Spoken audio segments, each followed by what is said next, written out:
Hello everyone. Here we discuss the generation of sinusoidal wave, that is an alternating EMF.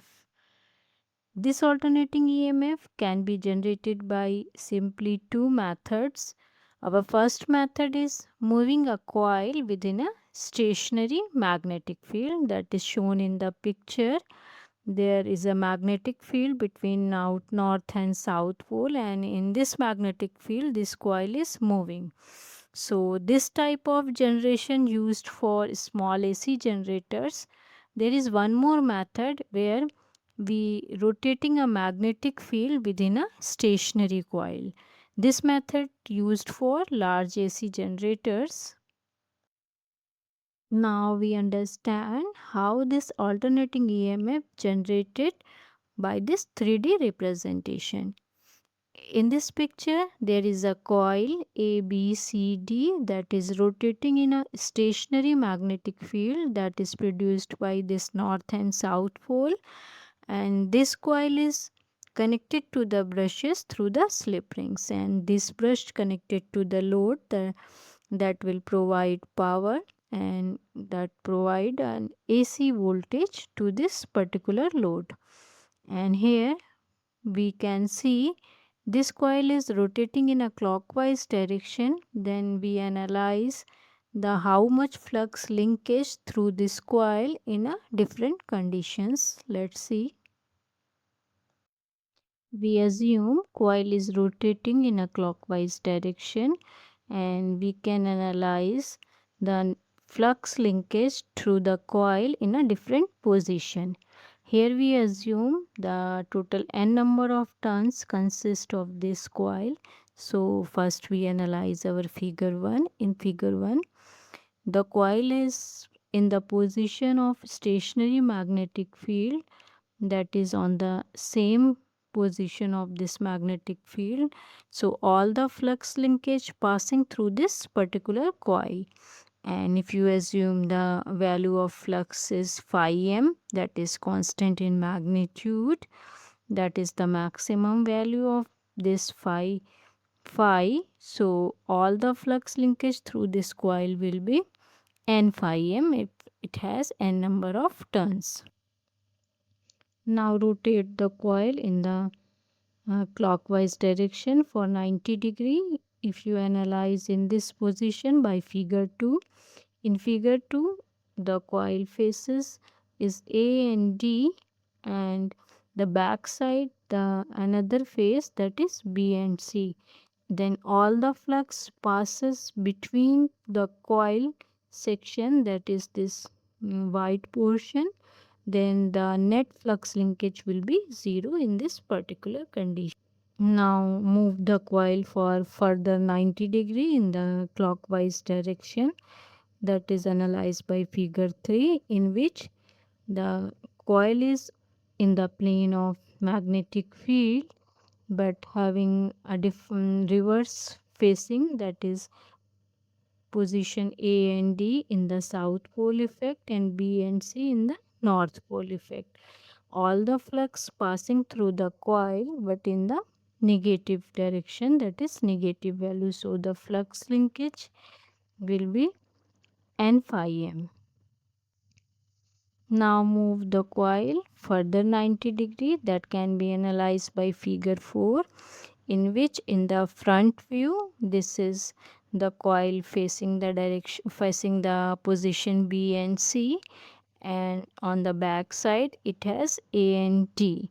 Then the flux linkage through the coil will be 0 in this position because all the fluxes passes between the coil.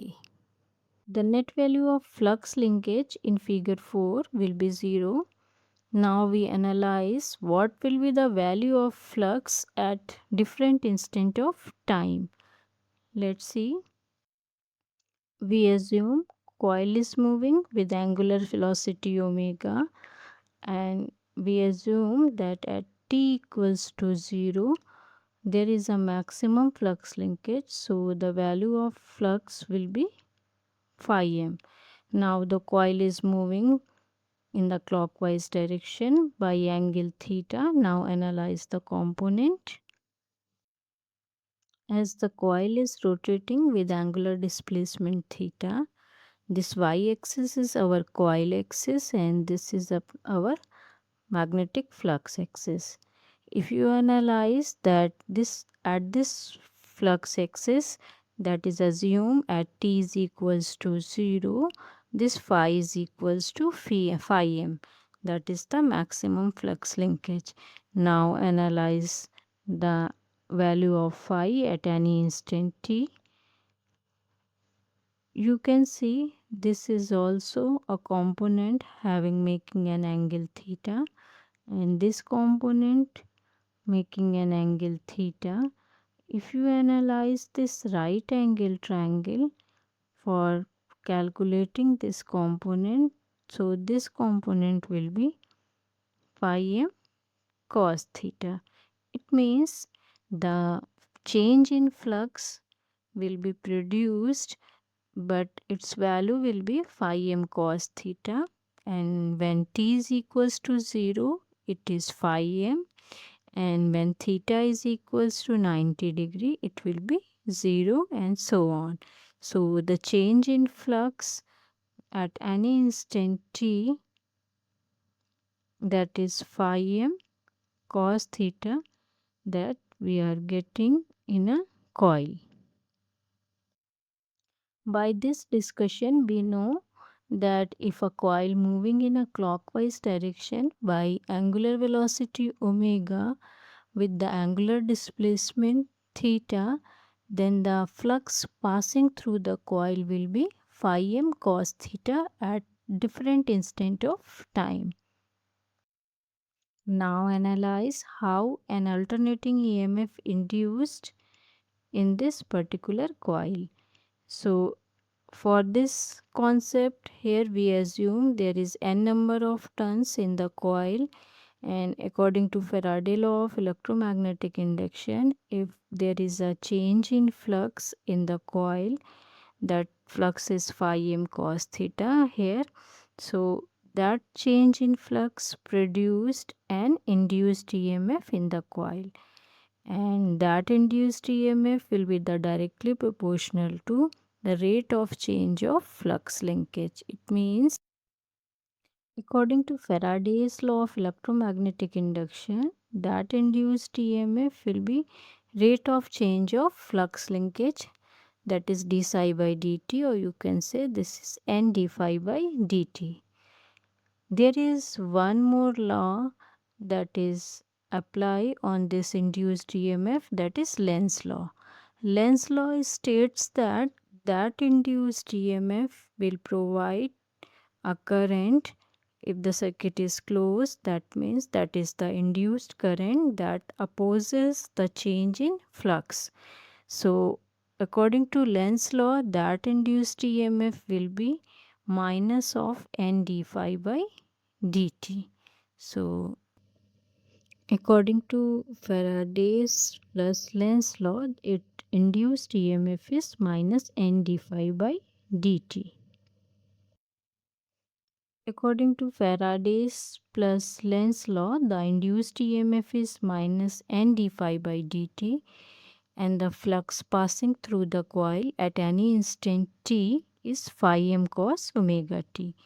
So put the value of phi and calculate the induced EMF. This is minus n d by dt of phi m cos omega t. So this is minus n phi m cos omega t, differentiation is omega minus of sine omega t. So the induced EMF is phi m n omega sine omega t. You can say this induced EMF E is equals to Em sine omega t, that is a sinusoidal waveform. The induced EMF is sinusoidal in nature and its maximum value Em is phi m n omega. This omega is defined as angular frequency. The induced EMF is sinusoidal in nature. If we draw this sinusoidal EMF, its maximum value is Em and it completes in one cycle in 2 pi angular displacement. So the time period is defined as the time to complete it one cycle. So in this cycle, for the time t is equals to time period. For one time period, our angular displacement will be 2 pi. So analyze this. That is omega t, or you can say for 2 pi angular displacement, this t is equals to capital T. As you know, this time period is defined as 1 upon f. So this is 2 pi omega divided by f. Here we can say this angular frequency omega is defined as 2 pi f. And t is the time period, f is the frequency. So here we can see there is a induced EMF that is alternating in nature, and it provides a sinusoidal wave. Thank you for watching the concept. Please like and subscribe my channel.